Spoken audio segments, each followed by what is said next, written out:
Banyak di sana juga ada mimpi-mimpi buruk betul di rumah sana, Mas. Sampai tinggal di sana.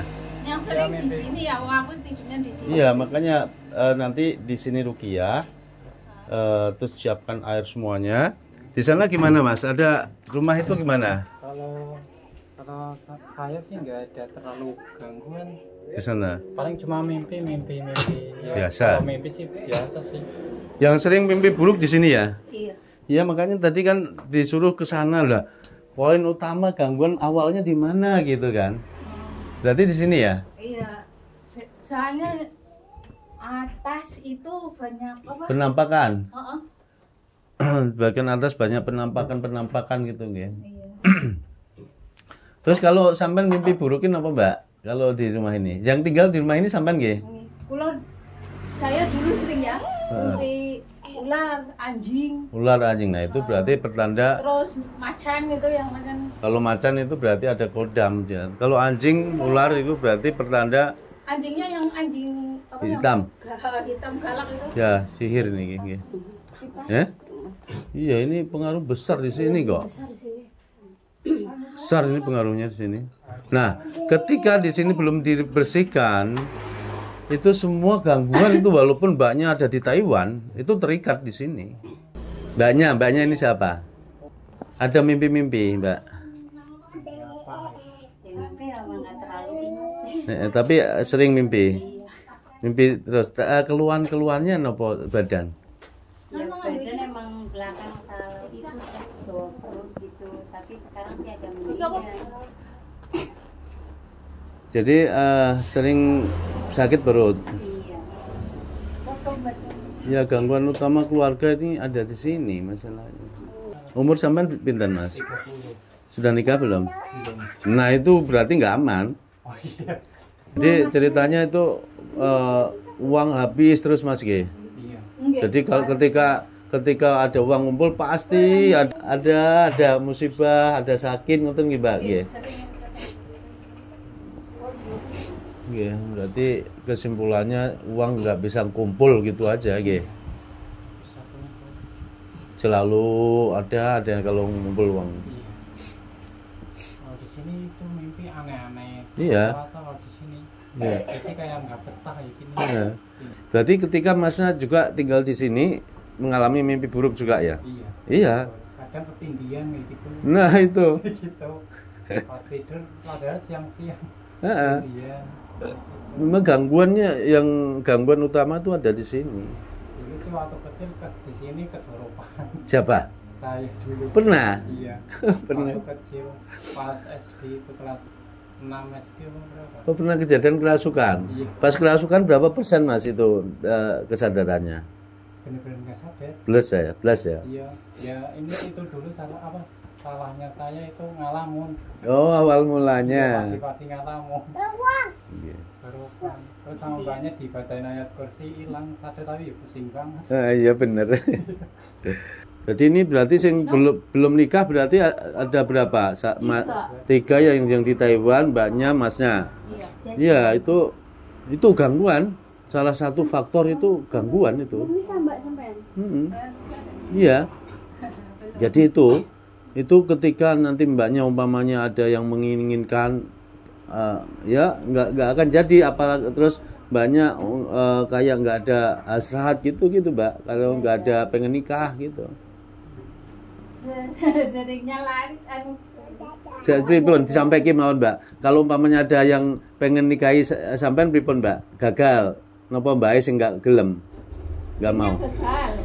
Dari awal itu ada gangguan di rumah, maka sering ketipu orang, kadang-kadang ada sering musibah, sering kecelakaan, sering macam-macam gitu. Tapi mbaknya ini di samping uang, semua ada keluarga terhalang jodohnya, juga uang nggak bisa kumpul gitu kan permasalahannya. Terus apa permasalahan lain apa, Mbak? sering berantem antara adik dengan adik. Iya pasti itu. Jadi sering cekcok. Ada masalah sedikit marah, terus aku yang mana dia mana. Iya, memang seperti itu. Jadi adikku yang mana, abangku mana, semua kayak gitu. Masya Kayak nggak Allah. pernah damai. Iya. Nanti udah masih kecil. Oh, Terus yang kerja di Taiwan juga ya nggak bisa ngumpul uang. nah, kemarin kan ada tikus sampai ngacak semua Tikus? makanan. Tikus di sini banyak. Hah? Tikus. Udah tahu itu. Tiba-tiba kan itulah tikus ngacak semua makanan. Berarti tikus ngacak-ngacak di sini semuanya. Heeh. Nah itu. Terus adik saya mau, ini tikus siluman apa tikus apa sih? Enggak, ya. Masa makanan itu ya, saya kan penjual makanan ya. Supaya habis makanannya diacak-acak. Habis di cuy di sikit-sikit semua, terus sampai ku bawa ke rumahnya ini. Nih Iya. dimakankan ke apa? Banyak lah. Angsa. Tikus ada. Tapi di rumah ini pernah kemasukan ular nggak? Sering. Sering. Nah itu. Dari awal udah sering. Iya, jadi itu. Jadi Di genteng itu banyak biasanya dulu. gendeng. Iya. Saya Nah. sampai ini duduki ular. Masya Allah ya Rob. Saya nggak tahu kan ular. Saya lagi duduk di sini sambil nonton TV nggak tahu. kayak Ular. sos. Iya, Masya Allah ya Rob. Tiba-tiba saya buka mau dilipat kok ular. Iya, padahal di dalam Mbak ya. Masya Allah ya, makanya tadi Mbaknya kan disuruh ruqyah di sana, nggak solusi akar masalahnya di sini. Jadi gangguan Pak. mau maksudnya ruqyah yang di rumah itu loh. Intinya di sini. Inti poinnya kan di sini, kayak Mbaknya yang Taiwan gangguannya terikat di sini, semuanya terikat di sini. Kalau Mbaknya ini berarti umur berapa pinten Mbak? 50. 50. Pokoknya nanti ini kalau umpamanya habis ruqyah, mandi air ruqyah, terus nanti ada jodoh, ya intinya yang soleh gitu aja. Nggak usah mikir kekayaan nanti cari bareng-bareng gitu ya. Pokoknya masa juga ini pokoknya ketika memikirkan masalah ekonomi nanti nggak nikah karena memang sihir ini supaya memang nggak bisa kumpul uangnya gitu. Bisa sampai abang saya pun kayak gitu. Iya. Saya pun nggak tahu Yang sudah nikah itu kan? Istrinya itu apa ya? Kalau punya uang Habis. suaminya diambrur-ambrur kan. Iya, terus pokoknya pokoknya panas kalau ada uang gitu kan. Anak dijuali. Jadi aset itu habis nanti. Kalau dibiarkan, dikhawatirkan aset habis gitu. Kayak didorong-dorong. Jadi pas waktu Mbaknya itu ketika di Brunei juga mengalami mimpi buruk gitu ya. Mimpi buruk. Ya itu di Brunei ya sering mimpi anjing. Iya, karena sihir itu gini Mbak. Ketika gangguannya ada di sini, walaupun sampai ada di Brunei, ada di Taiwan, jaringan buhul sihir akan terpancar di sana gitu Mbak. Jadi habis terus gitu. Habis terus pokoknya, nggak mau usaha habis terus gitu. Saya usaha sering nggak laku.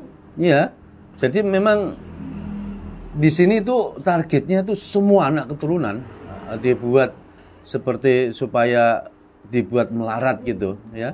Masa saya jualan ya, sering umpamanya ngasih ke warung itu ya, 30 kadang nggak habis. Iya. Masih Kan Mbaknya pas waktu ular masuk ke mulut itu kapan itu? Sudah lama?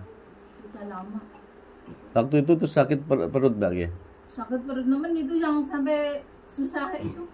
Buang pun susah, mau berak mau kencing susah, mau buang angin susah. Iya, Masya Allah. Kalau itu cuma apa kayak perutnya kayak mau muntah nggak bisa muntah. Jadi kayak ketarik. Ini Mas, jadi semua saudara kandung berapa saudara sini Mbak? Saudara kandung semuanya yang masih ada berapa ini? 7. Semuanya mengalami itu atau ada yang maju usahanya? Nggak ada yang maju. Nggak ada yang maju semuanya kan? Iya. Yang tadinya abangku yang maju, paling maju bekerja itulah. Dia bekerja pemborong bangunan gitu. Tadinya maju banget, tapi di sana nanti ada yang nggak bayar. Iya. Gitu sering banget sampai beribu-ribu uang. Iya, karena ini kalau 10.000 kan lumayan. Iya. Dulu Saya kan bekerja di sana. jadi semua keluarga memang semuanya akan dibuat seperti itu. Saya aja berapa tahun nggak dibayar. Iya, oh berarti pas waktu kerja di TKW berapa tahun nggak dibayar juga Mbak ya? Iya. Saya mau dihajikan sama bapak saya. Nah, itu pun nggak jadi. Iya.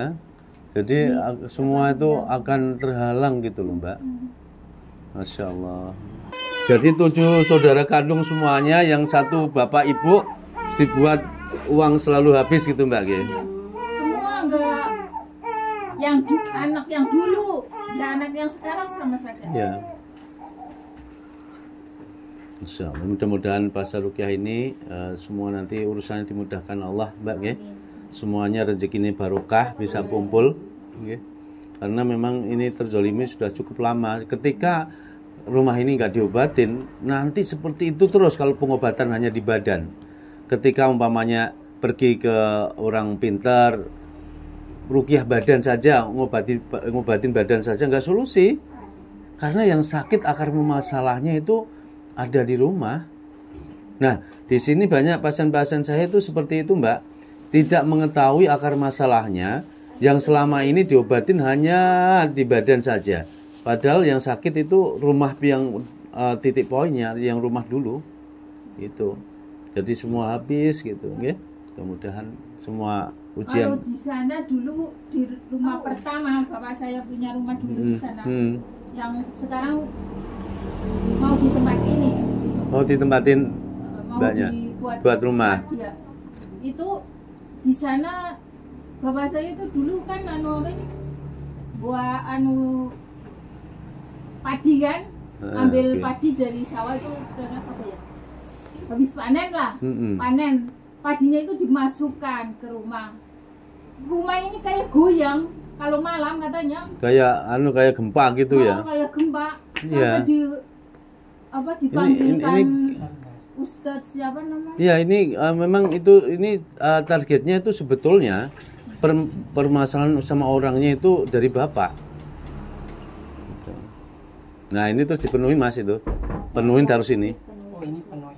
Jadi intinya semua ini supaya uang itu nggak bisa kumpul, ditipu orang. Kadang-kadang kalau kemarin saya itu di Magetan, kemarin kan dapat panggilan di Magetan Jawa Timur, itu sering kecelakaan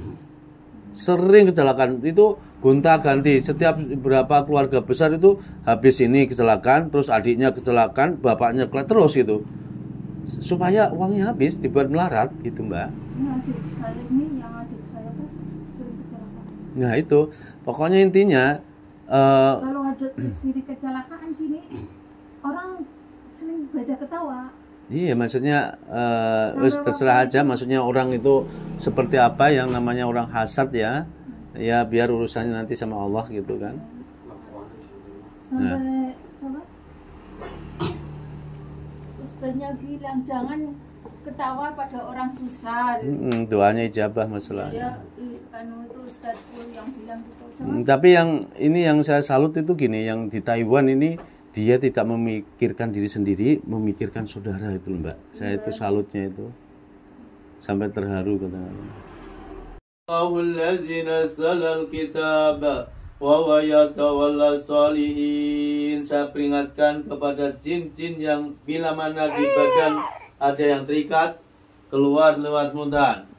Wa qadimna ila ma amilu min amalin faj'alnahu haba'an mansura.